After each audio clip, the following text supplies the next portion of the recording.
पुण्यों का जब उदय होता है मनुष्य के जीवन में, कई पीढ़ियों से पुण्य जो एकत्रित होते हैं उनका फल होता है, तभी भगवान की कथा श्रवण करने का और कराने का मौका मिलता है। भैया बड़ी अच्छी मनोकामना हुई देवी देवताओं की, इष्ट देवों की, जो इस पवित्र भूमि में आकर के भगवान की कथा कहने का सौभाग्य मिला। सुखदेव जी महाराज समझाते हैं, राजन परीक्षित,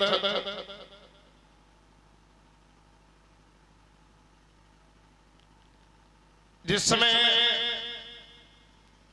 सिंहिका जो हिरण्यकश्यप की बहन है चिता में बेटा को लेकर के बैठ गई, अग्नि जारी हुई, उस सिंहिका के पास में दूसरा नाम होली है, होली के पास में एक शीतला चीर है। ये शीतला चीर शीतला माता की तपस्या करने के बाद में प्राप्त किया। शीतला मैया ने आशीर्वाद दिया है, अगर इस चीर को तुम शुभ काम में अच्छे कार्य में यूज करोगी तो तुम्हारी रक्षा करेगा, और कभी भी तुमने इससे किसी के बदले की भावना से प्रयोग किया तो फिर ये तुम्हारा काल बन जाएगा। और आज जो होली ने सबसे पहला आक्रमण किया तो अपने भतीजे प्रहलाद पर किया, जो भगवान का अनन्य भक्त है, असीम भक्त है। बैठ गया चिता में, लेकिन भगवान से ध्यान लगाता है, ईश्वर अगर मैं आज जल करके राख हो गया तो मेरा इस दुनिया में मेरा तो अस्तित्व मिटेगा ही, तुम्हारे नाम को लेने के लिए भी लोग डरेंगे। भैया एक छोटी सी हवा का झोंका आया, और उस हवा के झोंका से वो चीर जो होलिका ओढ़े बैठी थी वो चीर उड़ करके प्रहलाद के गले से लग गया, और प्रहलाद के भगवान की भक्ति ने बचा लिया।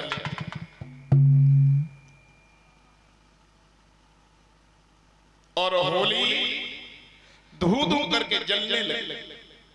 जब होली जली, देवता लोगों ने पुष्प बरसाए, और जितने राक्षस बैठे थे उन्होंने कहा बहन जल रही है, बुआ जल रही है, दीदी जल रही है। कीचड़ मिट्टी धूल पानी जो भी मिला सब उस चिता में मारने लगे। यहां तक हुआ कि वही धूल मिट्टी आज भी चली आ रही, पीछे ना छोड़ रही गांव। सज्जन लोग, देवता लोग आज भी गुलाल और रंग से होली खेलते हैं, और दुष्ट लोग आज भी होली के 2-4 दिना से 10-5 दिना पीछे तक गधा चढ़ता है। रास्ता में अगर मिल गए तो बढ़िया कपड़ा पहने, और कपड़ा नसेरे तो अच्छी बात है, कपड़ा फाड़ देते बिल्कुल नंगे करके भेजे करेगा।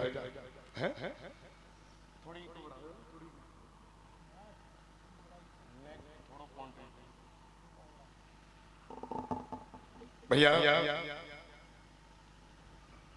उसी दिन से बराबर हम भारतवासी उसी त्योहार को बड़ी धूमधाम से मना रहे हैं। प्रहलाद तो बच गया, हिरण्यकश्यप ने कलाई पकड़ी और कहा, अरे दुष्ट ये बता तुझे कौन सी शक्ति बचा रही, ऐसा कौन है जो तेरे प्राणों को बचा रहा। हिरण्यकश्यप कहने लगा, महाराज मेरा ईश्वर मुझे बचा रहा है। कहाँ है वो? हर जगह, हर व्यापक सर्वत्र समान, और प्रेम से प्रकट ये महियाना। भगवान हर जगह, हर चीज में, हर वस्तु में, हर जीव में भगवान का निवास। कहने लगे हिरण्यकश्यप इस खम्मे में भी है। हाँ महाराज इस खम्मे में भी है। इस खम्मे को गर्म करो, इतना गर्म करो कि इसे देखने वाले की रूह खम्बे को गर्म किया। खम्मा इतना गर्म किया, खम्मा लाल लाल हो गया। अब जब लाल लाल हो गया, हिरण्यकश्यप ने प्रहलाद से कही चलो खम्बे की जेट भरो, खड़े हो जाओ, भगवान तुझे बचाएगा तेरा। अब छोटा सा बालक जिसकी उम्र भी ज्यादा नहीं है, श्रीमान अरविंद पाल जी जो भट्टा फतेहपुर भट्टा से आए हैं यशोदा के पास से, जखई बाबा के पुजारी हैं, बहुत अच्छा स्थान है और भगवान की कृपा से हर साल एक कथा का आयोजन होता है। बाबा की बड़ी असीम अनुकंपा है, सब लोगों का मान सम्मान करके बाबा की कथा में मान सम्मान किया है। भगवान हमेशा खुश रखे, हमेशा मंजिल की बाधाओं को दूर करे, हमेशा अपने स्नेह के तले जीवन जीने का अवसर दे। बोलिए भक्तवत्सल भगवान की। भैया हिरण्यकश्यप ने जब कहा कि इस खम्भे को पकड़ लो, छोटा बालक जिसकी उम्र थोड़ी लाल लाल खम्भा देखा, एकदम से मन में थोड़ी शंका हो गई कहीं ईश्वर देरी ना कर दे। लेकिन भैया भगवान कभी देर नहीं करते। अरे करीना पल भर की देर,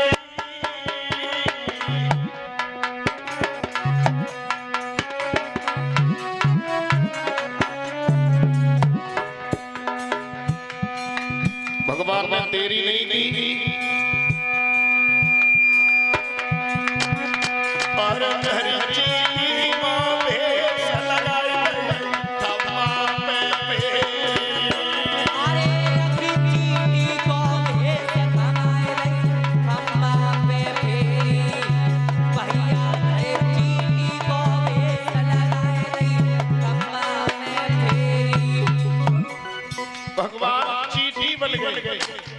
और लाल लाल खम्भा पे भगवान जब चीटी के रूप में रह गए।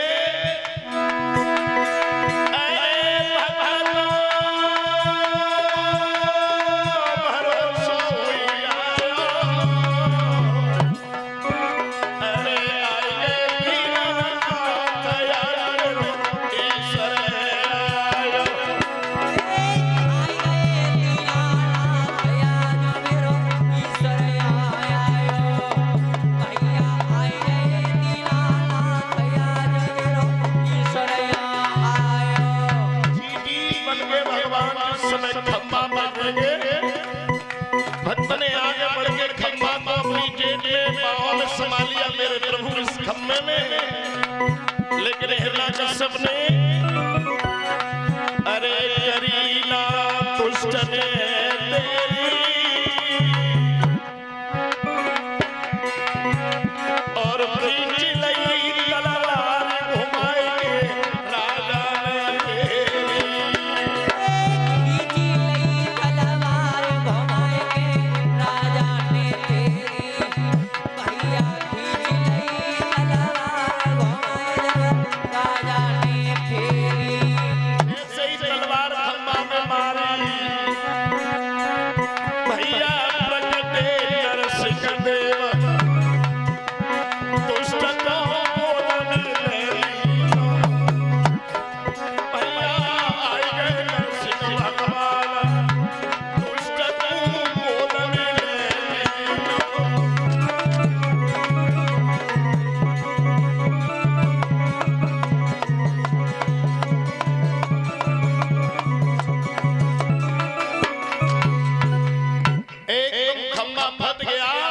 भगवान भीषण गर्जना करते हुए उस खंबे में से नरसिंह रूप में निकले। नरसिंह भगवान की, नरसिंह भगवान खंबे में से प्रकट हुए, हिरण्यकश्यप को जकड़ लिया, उठा लिया। एकदम से हिरण्यकश्यप कहने लगा क्यों, कौन हो? पहचाना नहीं मुझे? मैं हूँ नरसिंह। क्या करने आया हो?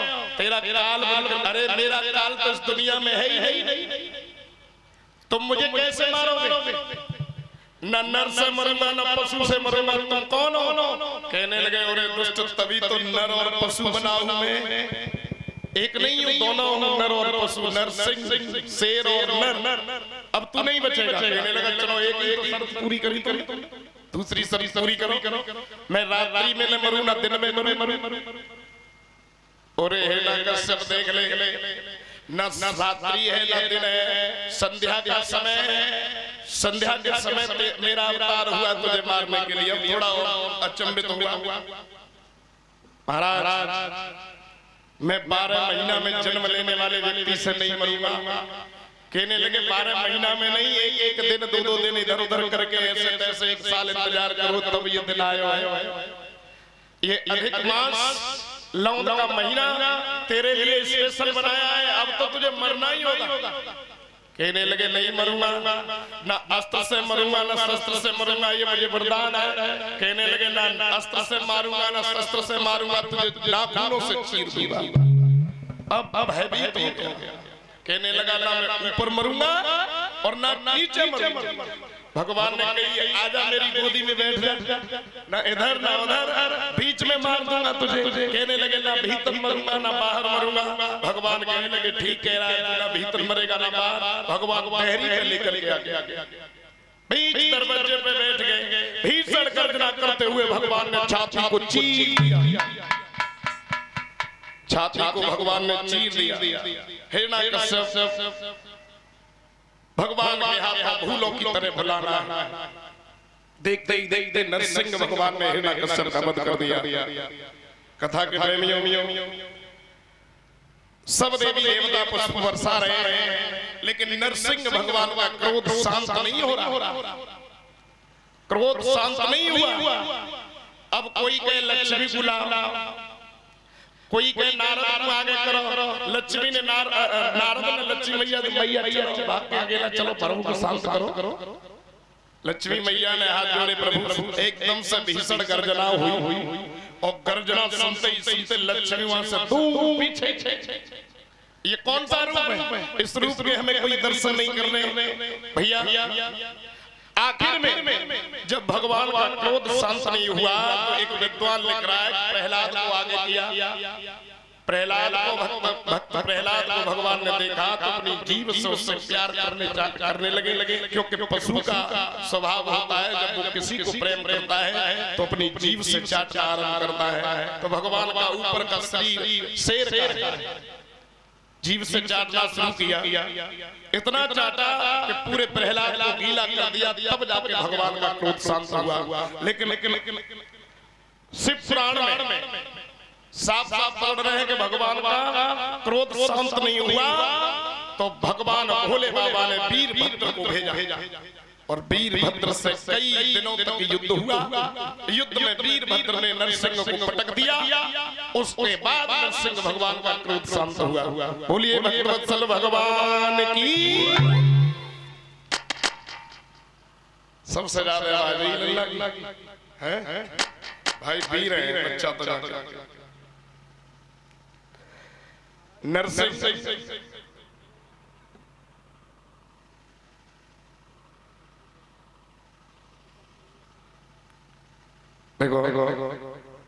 वैसे भी इस क्षेत्र में संत महात्मा बहुत कम दिखाई देते हैं, बहुत कम।